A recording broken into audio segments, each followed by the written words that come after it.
ज्यादातर लोग अपने दुखों की वजह दूसरों को मानते हैं, जबकि कई बार ऐसा होता है कि हमें कोई दूसरा दुख नहीं पहुंचाता, बल्कि हम अपने दुखों की वजह खुद ही बन जाते हैं। इस बात से हमें खुद को बचाना चाहिए, क्योंकि ऐसा करने से हम खुद को ही परेशान करते हैं और तनाव में चले जाते हैं। ऐसा ही एक प्रेरक प्रसंग गौतम बुद्ध का भी है, जो हमें अपने दुखों की वजह खुद को न बनने देने के लिए प्रेरित करता है।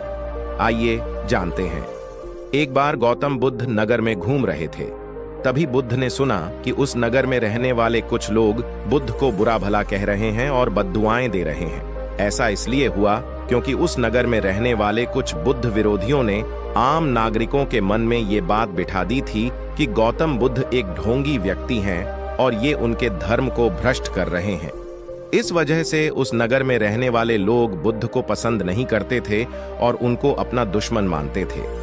गौतम बुद्ध ने जब नगरवासियों के इन उलाहनों को सुना तो वह एक कोने में शांति के साथ खड़े हो गए और उनकी बुरी बातों को आराम से सुनते रहे। इस दौरान बुद्ध ने कोई प्रतिक्रिया नहीं दी।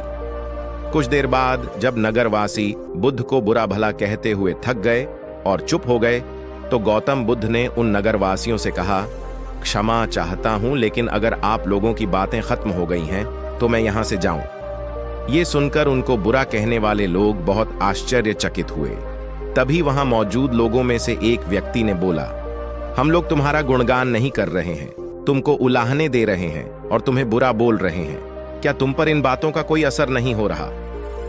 उस व्यक्ति की बात का जवाब देते हुए गौतम बुद्ध ने कहा, आप सब चाहें मुझे कितनी भी गालियां दें या कितना भी बुरा कहें, मैं इन्हें खुद पर नहीं लूंगा, क्योंकि मैं जानता हूं कि मैं कुछ गलत नहीं कर रहा। इसलिए इन बातों को जब तक मैं स्वीकार नहीं करता, तब तक इनका मुंह पर कोई असर नहीं पड़ रहा है।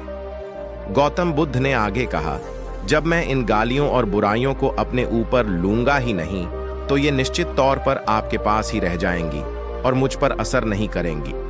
गौतम बुद्ध का ये प्रेरक प्रसंग हमें ये शिक्षा देता है और इस बात के लिए प्रेरित करता है कि जब आप गलत नहीं हैं, तो किसी की गलत और निगेटिव बातों का असर कभी भी खुद पर नहीं लेना चाहिए, क्योंकि इससे आप अपने ही दुखों की वजह खुद बन सकते हैं।